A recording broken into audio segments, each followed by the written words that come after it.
Hello, I am Anjali Sharma. Welcome to my class. आज हम discuss करेंगे टॉपिक सत्ता की साझेदारी। चैप्टर 1 है ये सिविक्स का। तो सत्ता यानी पावर और साझेदारी यानी उसको बांटना। तो पावर शेयरिंग, इंग्लिश में बोले तो इसको पावर शेयरिंग। तो सत्ता को बांटना, जब कोई सरकार अपनी ताकत को अलग अलग स्तर पर बांटती है तब हम कहते हैं कि वो क्या कर रही है, सत्ता की साझेदारी।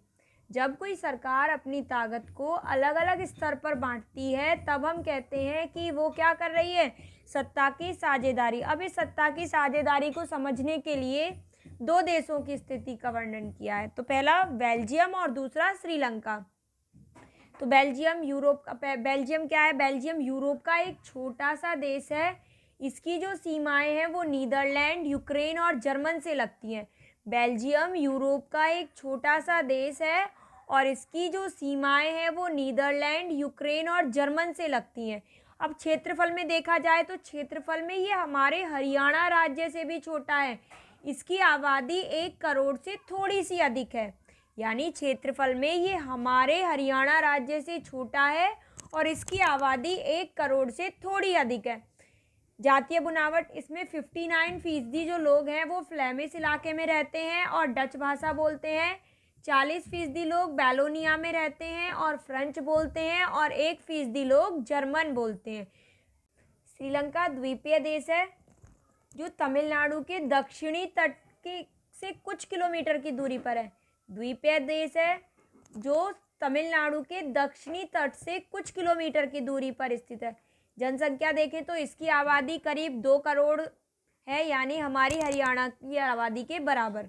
इसकी आबादी कितनी है, 2 करोड़, यानी हमारी हरियाणा की आबादी के बराबर।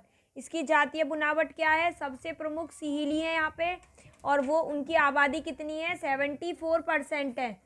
तमिलों की आबादी 12% है। तमिल भी इसमें 2 प्रकार के हैं, एक तो श्रीलंकाई मूल के तमिल है और दूसरा हिंदुस्तानी तमिल है। हिंदुस्तानी तमिल जो औपनिवेशिक शासनकाल में बागानों में काम करने के लिए भारत में लाए गए थे। औपनिवेशिक शासनकाल में बागानों में काम करने के लिए भारत में लाए गए थे लोगों की संतान है हिंदुस्तानी तमिल। तो 12% क्या है, तमिलों की आबादी है और तमिल भी 2 प्रकार के हैं। पहला है श्रीलंकाई मूल के तमिल और दूसरा हिंदुस्तानी तमिल। हिंदुस्तानी तमिल जैसा कि मैंने बताया औपनिवेशिक शासनकाल में बागानों में काम करने के लिए भारत से लाए गए लोगों की संतान है।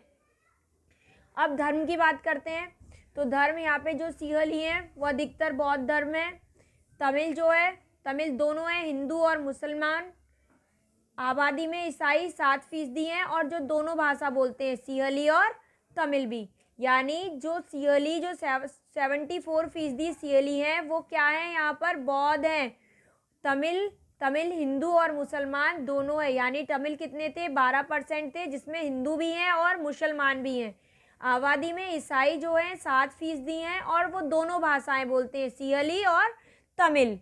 अब श्रीलंका ने क्या किया, श्रीलंका में जो संख्या में ज़्यादा थे लोग, अल्पसंख्यक लोगों की आवश्यकताओं और इच्छाओं को पूर्ण रूप से दबा दिया। यानी जो लोग संख्या में कम थे, जब श्रीलंका में सत्ता का बंटवारा हुआ तो जो लोग संख्या में कम थे उनकी इच्छाओं को पूरी तरह से दबा दिया। 1948 में श्रीलंका क्या बना था, एक स्वतंत्र राष्ट्र बना था। 1948 में श्रीलंका स्वतंत्र राष्ट्र बना। सियाली समुदाय के नेता ने जो अपनी बहुसंख्यक यानी अपनी ताकत के बल पर शासन पर अपना हक जमाना चाहा। अब श्रीलंका में जो ज़्यादा थे, ज़्यादा कौन थे, सियाली थे।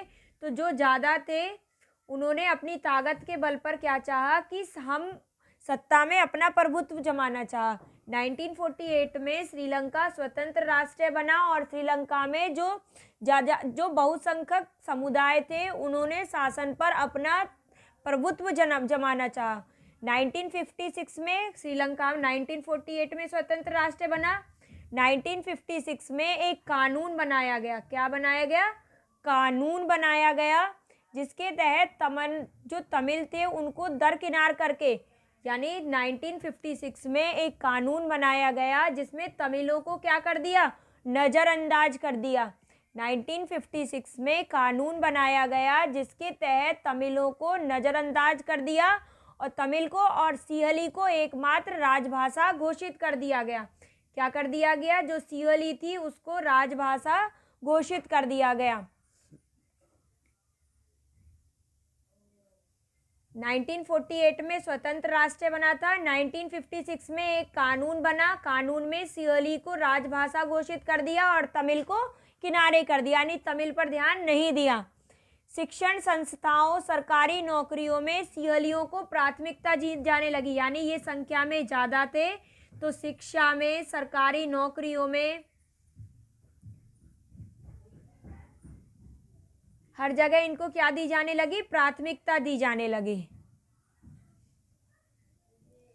1956 में कानून बना, सिंहली को राजभाषा घोषित कर दिया गया और तमिल को दरकिनार कर दिया गया। उसके बाद शिक्षा, सरकारी नौकरी, हर जगह इनको क्या दी जाने लगी? प्राथमिकता दी जाने लगी। नए संविधान में ये भी प्रावधान किया गया कि सरकार बौद्ध मत को संरक्षण और बढ़ावा देगी, यानी जब 1956 में कानून बना तो उसमें ये भी कहा गया कि जो बौद्ध धर्म है सरकार क्या करेगी? उसको बढ़ावा देगी, बौद्ध धर्म को बढ़ावा देगी।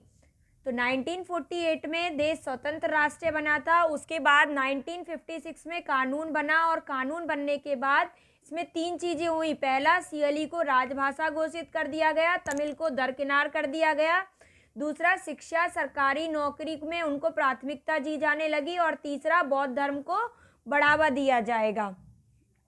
अब ये चीज़ें तो हो गई, इसके बाद इसका जो परिणाम हुआ वो बहुत बुरा हुआ। सरकारी फैसले ने श्रीलंकाई तमिलों की नाराज़गी बढ़ा दी, यानी इससे क्या हुए? जो श्रीलंकाई तमिल थे वो नाराज़ हो गए।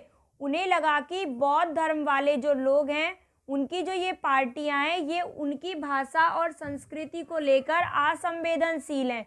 तमिलों को क्या लगा कि जो ये बौद्ध धर्म वाली पार्टियां हैं उनकी भाषा और संस्कृति को लेकर असंवेदनशील हैं। श्रीलंकाई तमिलों ने फिर उन्होंने क्या किया? इन्होंने अपनी राजनीतिक पार्टियां बनाई। क्या किया? तमिलों ने क्या किया कि अपनी राजनीतिक पार्टियां बनाई और राजनीतिक पार्टी बनाने के बाद तमिल को राजभाषा बनाने, क्षेत्रीय स्वायत्तता हासिल करने तथा शिक्षा और रोजगार में समान अवसर की मांग को लेकर संघर्ष किया। ये सब होने के बाद तमिलों ने अपनी एक पार्टी बनाई। पार्टी बनाने के बाद इन्होंने अपनी भाषा को राजभाषा बनाने, शिक्षा और हर क्षेत्र में अपना हक हासिल करने, रोजगार में समान अवसर की मांग को लेकर बहुत संघर्ष किया। लेकिन तमिलों की आबादी वाले इलाकों में लेकिन जहाँ तमिलों की आबादी कम थी उन इलाकों में इनकी मांग को नकारा गया। फिर क्या हुआ? 1980 के दशक तक उत्तर पूर्वी श्रीलंका में स्वतंत्र तमिल इलाम 1980 में एक स्वतंत्र तमिल इलम यानी सरकार, स्वतंत्र तमिल सरकार बनाने की मांग को लेकर अनेक राजनीतिक संगठन बने। यानी 1980 में स्वतंत्र तमिल सरकार बनाने के लिए बहुत सारे राजनीतिक संगठन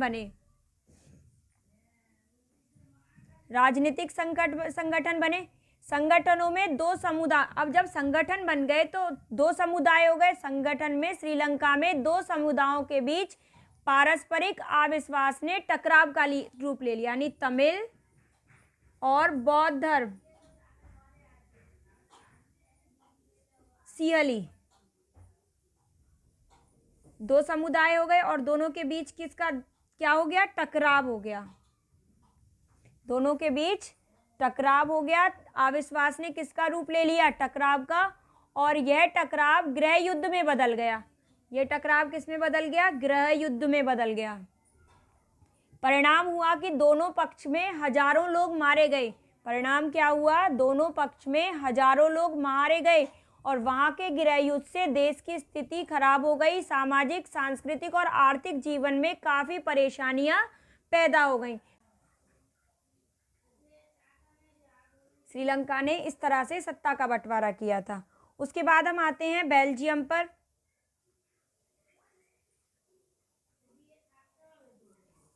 बेल्जियम के बारे में हम पढ़ चुके थे, लेकिन बेल्जियम के नेताओं ने श्रीलंका से बिल्कुल अलग रास्ता अपनाया। यानी श्रीलंका में ये सब हो गया था, उसके बाद जो बेल्जियम के नेता थे उन्होंने एक अलग रास्ता अपनाया और उन्होंने क्षेत्रीय अंतर और सांस्कृतिक विविधता को स्वीकार किया। यानी बेल्जियम में भी अलग अलग संस्कृति वाले, अलग अलग धर्म के लोग रहते थे, तो उन्होंने इस चीज़ को स्वीकार किया और उन्होंने अपने संविधान में 4 संशोधन सिर्फ इस बात के लिए किए कि देश में रहने वाले किसी भी आदमी को बेगानेपन का एहसास